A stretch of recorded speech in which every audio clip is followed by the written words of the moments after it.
Camarades peuple d'Afrique, peuple de Côte d'Ivoire, soyez salués en vos rangs grade et qualité. Soyez salués, chers camarades. Je vais vous demander de faire le maximum de partage de cette vidéo, de la mettre partout à travers mon entier. Voilà. Partagez au maximum la vidéo, chers camarades peuple d'Afrique. L'heure est grave. Les étudiants de l'INESPA, ça, l'INESPA, l'Institut national de la formation agricole, je pense, professionnel agricole, je pense. Mais les jeunes là, ouais, frère, c'est-à-dire que nos aïeux se sont réincarnés en ces jeunes-là. Frère, non. Ils ne veulent rien comprendre. Ils sont sur Draman. Ils sont sur le gouvernement Draman.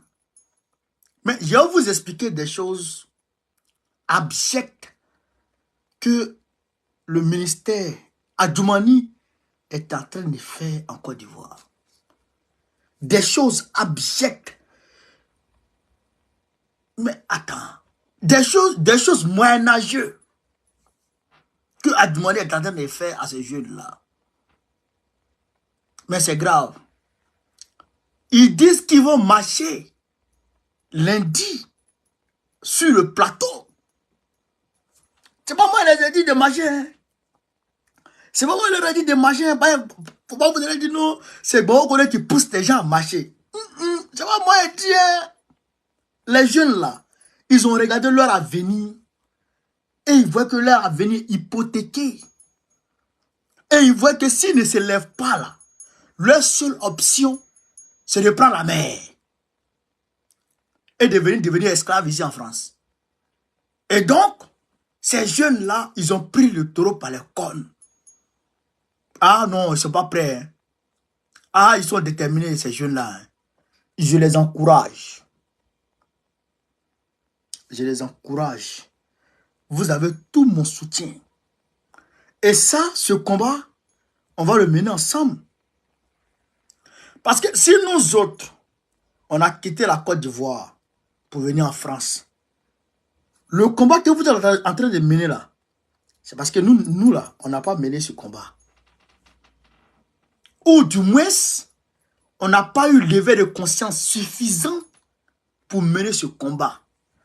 On n'a pas eu, on va dire, les outils suffisants à notre disposition pour comprendre que ce combat devrait être mené par nous-mêmes au lieu de fuir pour venir en France. Chers frères et sœurs, votre combat est noble. Votre combat est salutaire. Votre combat est digne d'un vrai combat. Optimus soit salué. Qu'est-ce qui se passe?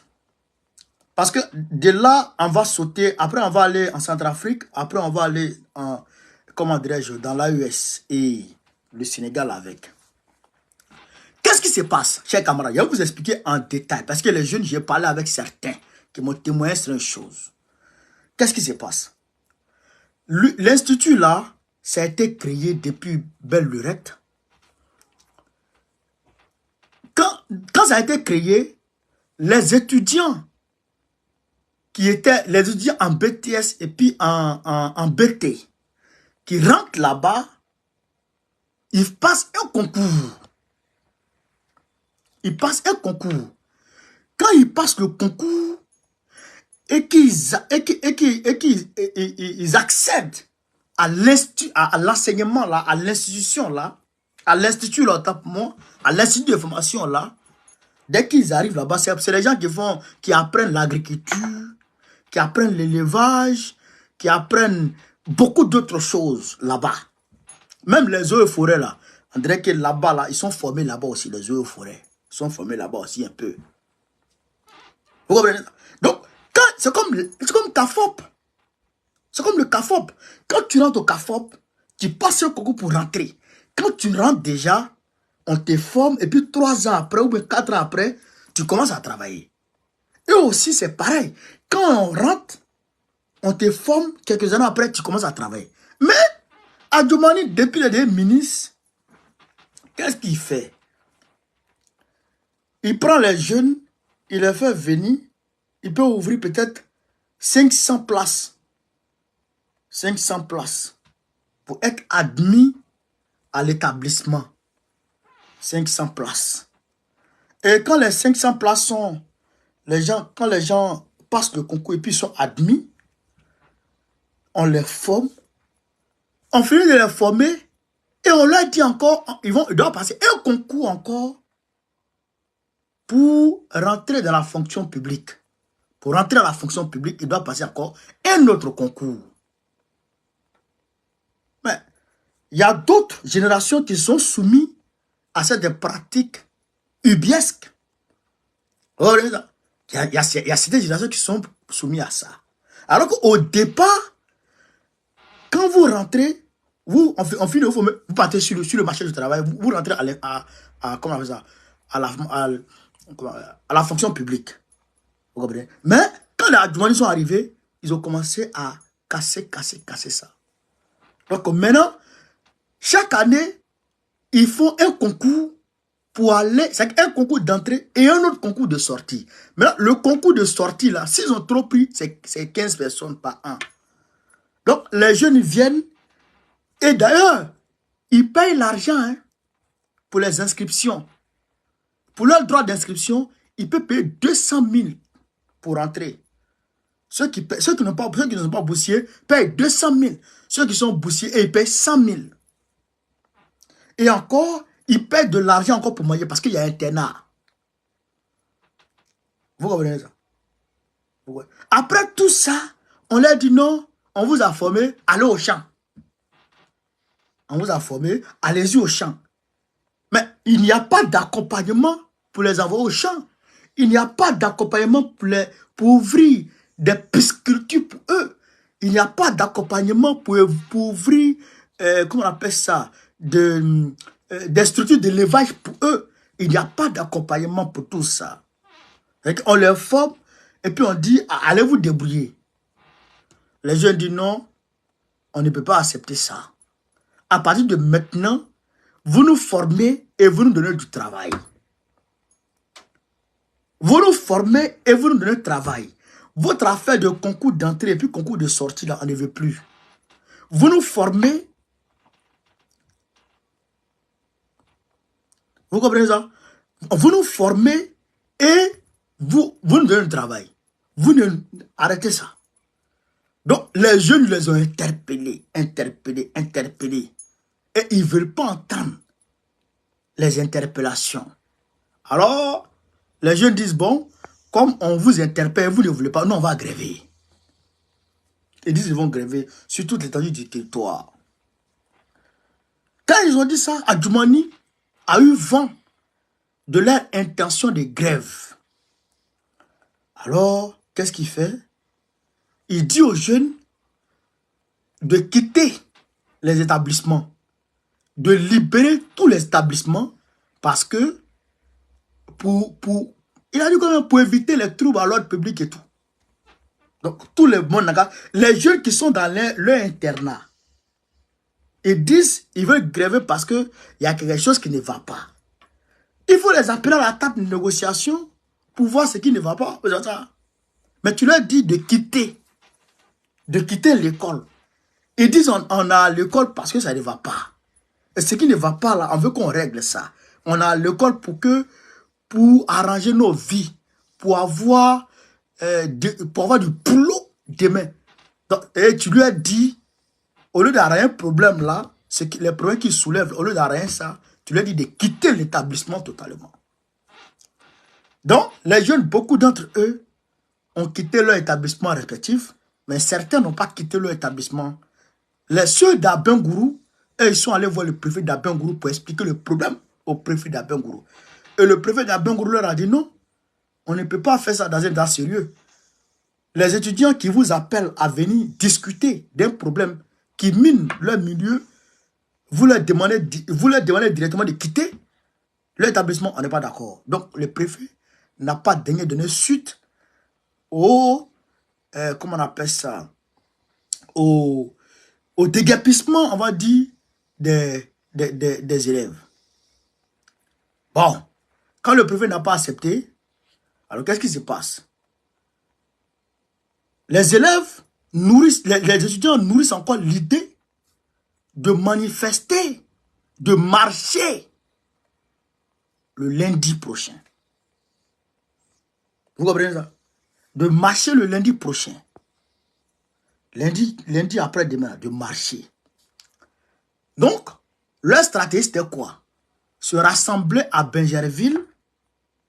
Une fois à Bingerville, lundi matin, ils marchent pour descendre vers le plateau. Vous comprenez?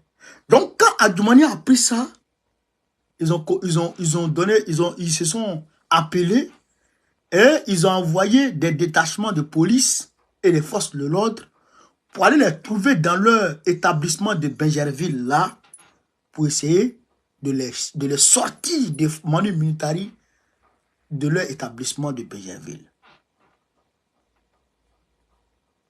Vous comprenez ça? Vous comprenez ça? Hein? Pour les chasser de leur établissement de Bingerville parce que ils veulent marcher après de Bingerville pour aller à Abidjan. Alors que ils ont, selon ce que j'ai eu comme information, ils ont fait toutes leurs déclarations de marche. Mais Adjoumani et ses patrons ne veulent pas qu'ils marchent en Côte d'Ivoire. Alors, ils sont allés les chasser de Bingerville.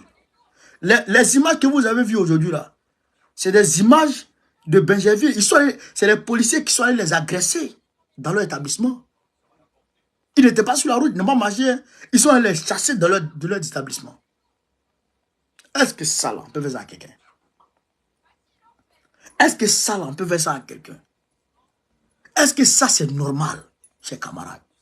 Des gens qui disent, on veut du boulot, on veut travailler. Alors, on n'a pas dit que le taux de chômage est à 0%. Il n'a pas dit que tout le monde travaille à Abidjan. Les jeunes disent, on veut travailler. On veut travailler, on veut travailler. Mais il faut leur donner le travail. Tu ne leur donnes pas travail. Et tu les chasses. Et tu les sors de leur internat. Tu les renvoies de leur internat.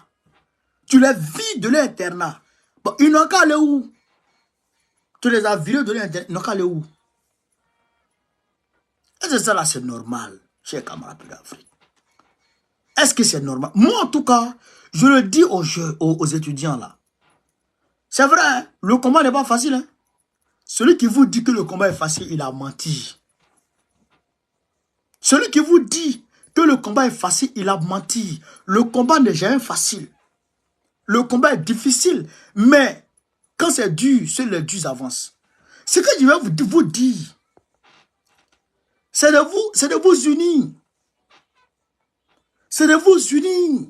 C'est d'être solidaires les uns envers les autres.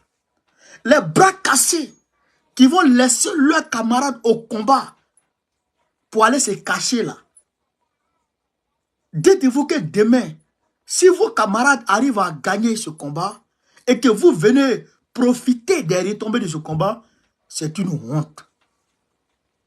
Ça sera une honte pour vous. Mais si vos camarades sont peut-être ramassés comme des vulgaires voleurs parce qu'ils ne sont pas beaucoup, pour les mettre dans un cargo, ce sera de votre faute. Parce que les rangs ne seront pas en tout cas raffermis. Il faut sortir nombreux le lundi.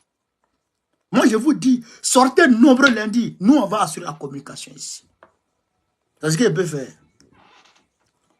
Je vous ai promis que j'allais faire un direct pour vous soutenir et le direct il est là. On a près de 1000 personnes sur Facebook, près de 200 personnes sur TikTok. C'est-à-dire que le message commence à apporter. Et je vous demande de faire le maximum de partager avec camarades d'Afrique. C'est de ça qu'il s'agit. C'est de ça qu'il s'agit. Donc, il faut mener le combat. Il faut mener la bataille. Mais si vous n'acceptez pas, si vous n'assumez pas ce combat-là, si vous ne menez pas ce combat-là, d'autres générations seront obligées de mener ce combat. Vous serez obligés de reporter ce combat à d'autres générations. C'est pourquoi nous, aujourd'hui, on est obligé de mener le combat. Parce que hier, nos parents n'ont pas eu on va dire, les outils nécessaires, lever les consciences nécessaires pour mener, pour réaliser que ce combat était un combat indispensable. Mais c'est pourquoi aujourd'hui, nous, on se retrouve en train de mener ce combat. Vous comprenez? Sinon, si on ne mène pas ce combat aujourd'hui, nos enfants vont se retrouver dans ce combat. On ne va pas l'accepter, chers camarades, c'est de ça qu'il s'agit. Donc, soutien indéfectible à nos étudiants de l'INPA. Voilà, l'INPA. Soutien indéfectible, chers camarades. Quand j'ai dit ça, en Centrafrique, hier, il y a eu un accident, un naufrage de pinasse. Vous voyez, les bateaux pinasse en bois, là, les bateaux de fortune, là, que les gens prennent souvent. En fait, ce bateau de fortune, là, c'est ce genre de bateau de fortune, là, que les gens utilisent sur le fleuve, sur un fleuve à Bangui, comme moyen de transport. Et les pirogues sont là, etc., comme moyen de transport. Donc, il y a eu un naufrage hier. Il y a plusieurs personnes qui sont décédées. Donc, beaucoup ont été blessés parce que ça s'est cassé. Donc, il y a beaucoup qui ont été blessés. Donc, je voudrais ici adresser mes condoléances les plus attristées aux familles des victimes et au président de la République centrafricaine, le président Touadéra lui-même. Et quand j'ai dit ça, je voudrais demander aux jeunes, à la population centrafricaine, à la jeunesse en particulier, de prendre ses responsabilités. De prendre ses responsabilités et d'ouvrir les yeux. Et d'ouvrir les yeux. La République centrafricaine est riche potentiellement du point de vue de ses richesses naturelles. La République centrafricaine est riche que le Qatar. Ça, je vous dis ça. Pour que vous copiez. La République centrafricaine est 10 fois, voire 20 fois plus grand que le Qatar.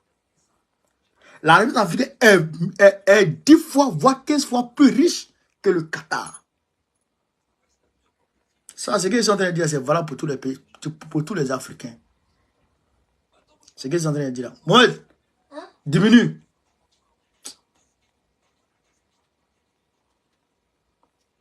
Il can augmenter bien. Hein? C'est bon? Ah, c'est bon. Il can augmenter bien. Sinon, voilà. La République centrafricaine est plus riche que le Qatar et beaucoup de pays dans le Moyen-Orient. Les pays pétroliers, là. La République centrafricaine est plus riche que ces pays-là. Du point de vue richesse naturelle. Mais aujourd'hui, regardez Dubaï. Regardez Dubaï. Et regardez les Qataris. Regardez les Saoudiens. Ils font leur malin sur quoi? Sur le gaz, le pétrole. Est-ce que la République centrafricaine n'en a pas? Elle en a 1000 fois. Elle a le pétrole, elle a le gaz, elle a l'uranium, elle a le diamant, elle a l'or, elle a tous les métaux que tu peux imaginer. L'éléphant, tout ça, le cube, tout ça, l'ivoire, tout ça. Il y en a en République centrafricaine. Mais les Centrafricaines, ils sont 5 millions. Pour plus de 600 km², vachement riches. Ils marchent sur du diamant. Et ils meurent de faim. Ils marchent sur du diamant. Et ils meurent de faim. Leur terre crache l'or. Ça crache du pétrole. Et ils meurent de faim. Parce que il y a une politique impérialiste qui ne dit pas son nom, qui est appliquée, qui est expérimentée, qui est employée contre le peuple centrafricain. Quand j'ai vu ces images, j'ai coulé les larmes. Quand je regarde les potentialités de la République africaine. Et jusqu'à aujourd'hui, ce pays n'est pas en mesure de se développer. Nous voyons, on voit les coûts les bâtons que Macron, la France met dans les roues du président Faustin Touadéra. Il empêche de vivre. Il empêche de bouger. Mais ça, nous on dénonce ça. Nous dénonçons.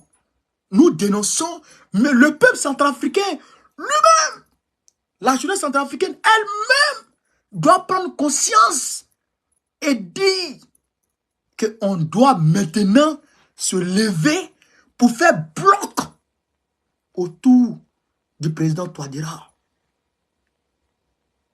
Bloc. C'est-à-dire que non seulement il faut une société civile très très forte. Il faut vous mobiliser. Au moins chaque mois, il faut dénoncer la politique coercitive barbare de la France contre la République centrafricaine. Frère, ce qui arrive est grave. Ce qui arrive à ce pays est grave. Au nom de Dieu, ce qui arrive à ce pays est grave. La France, c'est vrai que nos pays, les pays francophones d'Afrique, sont des pays que la France considère comme ça, comment on appelle ça, comme son précaré, comme sa chasse gardée. Mais la France considère la République africaine comme sa propriété privée. Comme si la République africaine était une plantation de la France en Afrique. Comprenez? Qu'elle partait exploiter quand ça lui plaît. C'est ça. C'est ça qui est là. Mais c'est grave. C'est grave ce qui arrive à ce pays. Et on doit pouvoir se lever contre ça. Ça, moi, je vous dis clairement, hein, il faut qu'on se lève. Hein. Il faut qu'on se lève. Il y a beaucoup de Centrafricains en France ici. Il y a beaucoup de Centrafricains ici. Là. Il faut qu'on commence des marches. Il faut qu'on commence des marches pour dénoncer ce que l'Élysée fait à ce pays. Depuis Bokassa Premier, jusqu'aujourd'hui, ces Touadéra, ils n'ont pas pu le faire renverser d'abord. Mais combien de fois ils ont tenté de tuer ce monsieur? Combien de fois ils ont tenté de tuer Touadéra? Plusieurs tentatives d'assassinat. Tous des Français. Tous ceux qu'on a pris dans les tentatives d'assassinat contre Touadéra, c'est des Français. Et tous. Et tous. Chers camarades, ça là, il faut que le peuple centrafricain comprenne que le combat a atteint notre niveau. On ne peut pas rester comme ça. On n'est pas maudit. Hein? Si, celui qui dit que le noir est maudit, c'est fou. Le noir n'est pas maudit. Hein? Mais le noir n'a pas encore compris qu'en réalité, il doit se lever pour se battre contre l'impérialisme. J'ai dit des noirs. Des noirs n'ont pas encore compris ça. Et il faut que le travail soit fait. Il faut que le travail soit fait pour que tout le monde comprenne que nos pays là, c'est l'Eldorado réel. C'est l'Eldorado réel. En réalité, les autres doivent venir se chercher chez nous et nous, on doit leur dicter nos lois, nos règles. Ça doit pas être le contraire. C'est eux qui doivent prendre la mer pour aller chez nous. C'est pas nous, on doit prendre la mer pour venir chez eux. Et ça, il faut que le peuple comprenne ça. Toutes les entreprises, toutes les multinationales avec lesquelles Touadéra veut travailler, la France va gâter. Quand il va discuter avec telle personne, viens, on va travailler ensemble, Macron se lève et puis il va gâter. Quand il va dire, c'est la Russie seule et la Chine qui travaillent un peu en République africaine. Ben, il faut que Touadéra aussi amplifie il veut qu'ils s'entourent de guerriers. Ouais. Il faut qu'ils s'entourent de guerriers. Pour parler, pour attaquer. J'aime beaucoup sa ministre des Affaires étrangères, là. J'aime beaucoup cette femme. Quand elle est aux Nations Unies, elle cache du feu. J'aime beaucoup cette femme. Il faut des gens pour craquer, pour dire la vérité. Tout ce qui se passe dans le noir, il faut dire. Tout ce qui se passe dans le noir, il faut dire. C'est une révolution, on est dans une révolution. Tout ce qui se passe dans le noir, il faut venir nous dire ça, nous on dit ça. Pour que les gens comprennent. C'est ça qui est la vérité. On ne peut plus cacher les choses. Ça, c'est fini, ça. Ça a longtemps avec ça. Pourquoi? Ça a longtemps, ça. Donc, j'ai dit Yako. J'ai dit Yako. J'ai dit Yako à ceux qui sont aux parents des victimes et aux blessés. J'ai dit Yako. On sera toujours au côté de ce peuple. On sera toujours aux côtés de ce peuple. Parce que depuis son indépendance, ce pays n'a pas connu de stabilité. Parce qu'il est riche. Pareil que le Congo. Mais le Congo même, ça va. Le Congo, c'est circonscrit quelque part. Le Congo, ça va pas, mais Joe. Le Congo, ça va pas. Mais quand même, au niveau de Kinshasa, tout ça, voilà, les gens vivent. Il y a même eu élection et tout ça. Mais, Centrafrique, c'est pas la peine. 5 millions d'habitants, c'est pas beaucoup, hein? 5 millions d'habitants. Mais, Hollande s'est levé pour aller donner arme aux rebelles. Hollande qui est là. François Hollande qui est là. Qui est parti, qui a enlevé son bracelet de trucs là. Pour aller derrière femmes, pour prendre scooter, pour aller derrière femmes. Hollande là. Il est parti là-bas pour aller donner arme aux rebelles. Nous, on a vu tout ça. Autant de Jet de Dieu. Et donner arme aux rebelles. Tout ça, c'est quoi ça? Lâchez-nous les baskets. Lâchez les baskets aux Africains. Laissez-nous vivre un peu. C'est quoi tout ça? Quand on a dit ça, j'ai comme un peu d'Afrique, je voudrais saluer les Sénégalais. Je voudrais saluer Bachirou Diomaye Faye. Bachirou, c'est un 10. Depuis son coup, c'est un 10, c'est des 10. Avant-hier, ils étaient en Mauritanie. Je voudrais par la même occasion saluer aussi Assimi Goïta dans sa stratégie. Non, les trois même sont en train de faire un travail fondamental. C'est quoi leur stratégie? Ils sont allés voir la Mauritanie dans un premier temps. Après, aujourd'hui, ils sont en Gambie. Ouais. Ils sont en Gambie aujourd'hui. Bon, je pense que ils vont aller au Mali après. Bon, peut-être ils vont aller au Sénégal, Guinée équatoriale et tout. Après, ils vont aller au Mali. Je vais vous dire une chose, hein. Avant de continuer, je vais vous dire une chose. Entre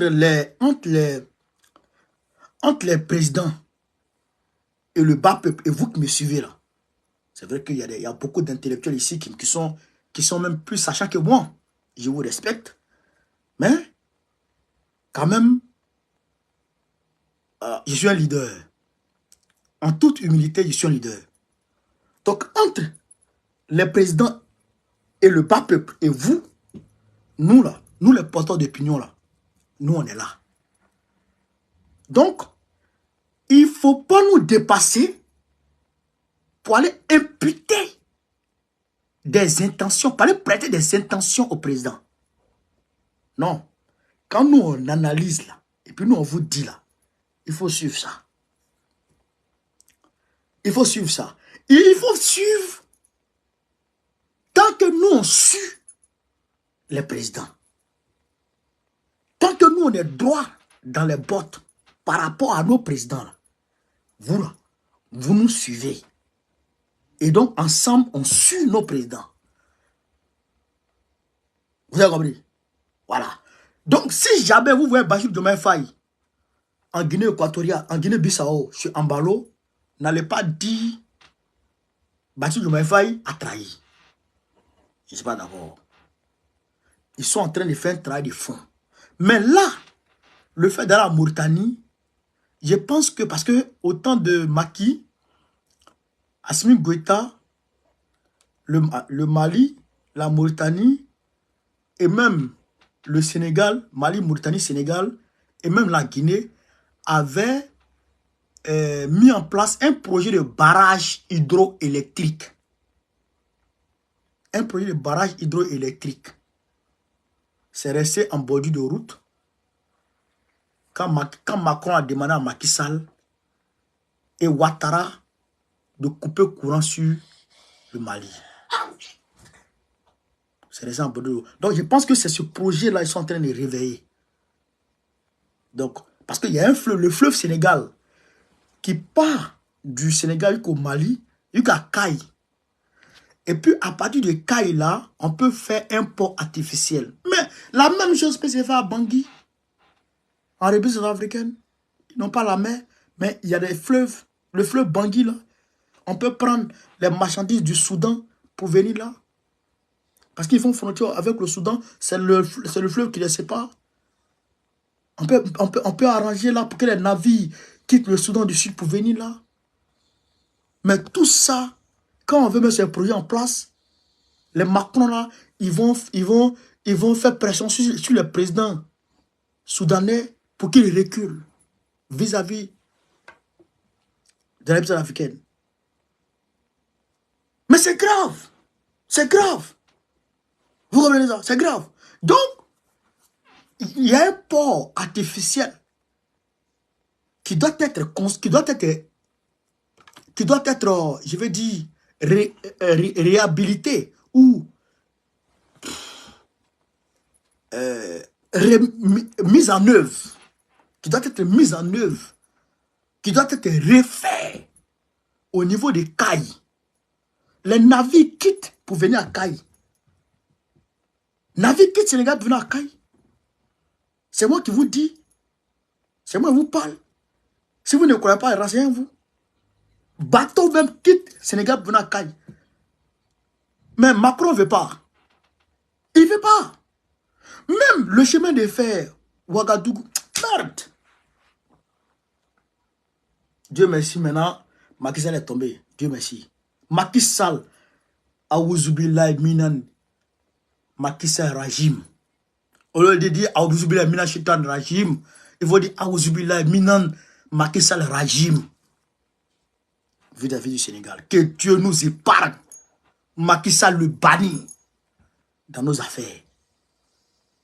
Frère, le Sénégal et puis le Mali vont faire business.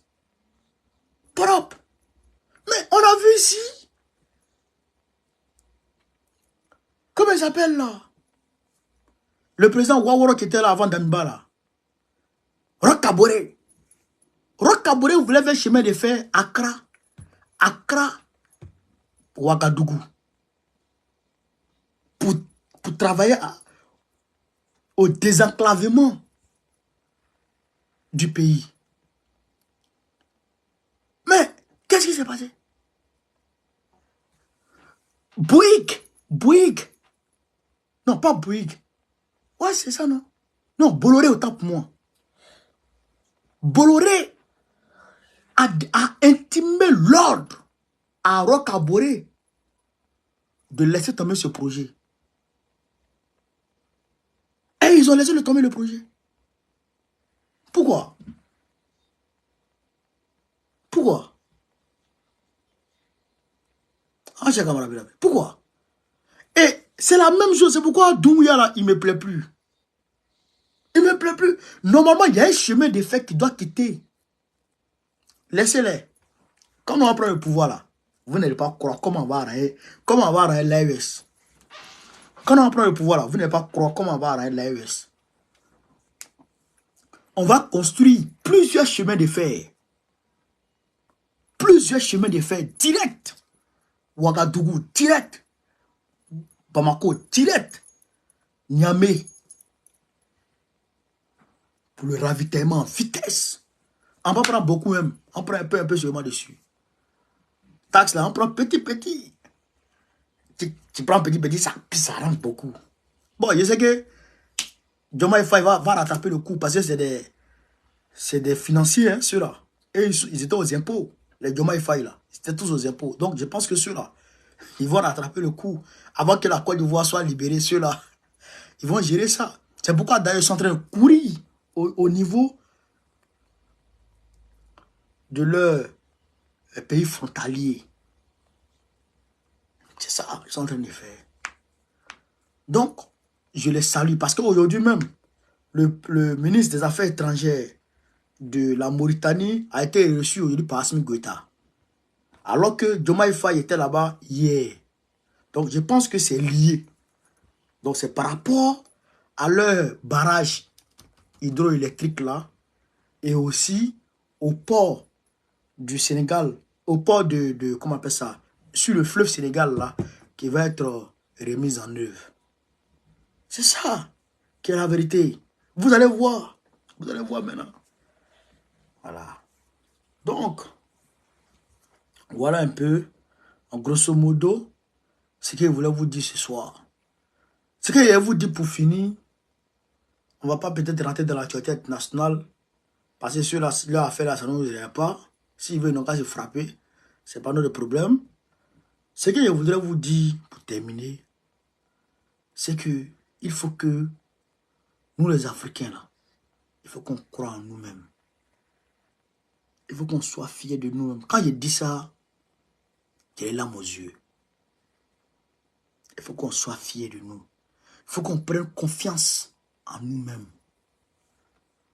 Et il faut qu'on réalise que le droit du chef d'État, à part ses privilèges qui lui sont conférés par la Constitution, concernant le pays, il a le même droit que toi. Je suis ivoirien à part entière. Mes droits doivent être respectés. Je vais mettre un concept en place très bientôt. Ça va s'appeler Prési dans mon dossier. Faut pas qu'il y ait volé ça. Hein? C'est un concept que je vais mettre en place. Président mon dossier. Pour ceux qui ne sont pas ivoiriens, ça veut dire que président donne mon travail. Je vais mettre ce concept en place incessamment. Président mon dossier. Président mon dossier. Voilà. Parce que quand tu ne travailles pas, tu as l'âge de travail, tu as 18 ans, 21 ans. Quand tu ne travailles pas dans ton pays, il ne faut pas regarder Dieu. Non. Il ne faut pas regarder Dieu. C'est pas Dieu. Il ne faut pas partir chez Marabout. Il faut partir à l'église. Laisse tout ça. Depuis combien de temps Makoso vous dit, cette année, tu as gagné un travail, puis tu ne gagnes pas. Cette année, tu as gagné, puis tu ne gagnes pas. Il faut demander au président, Joe, c'est comment, et puis moi, il ne travaille pas.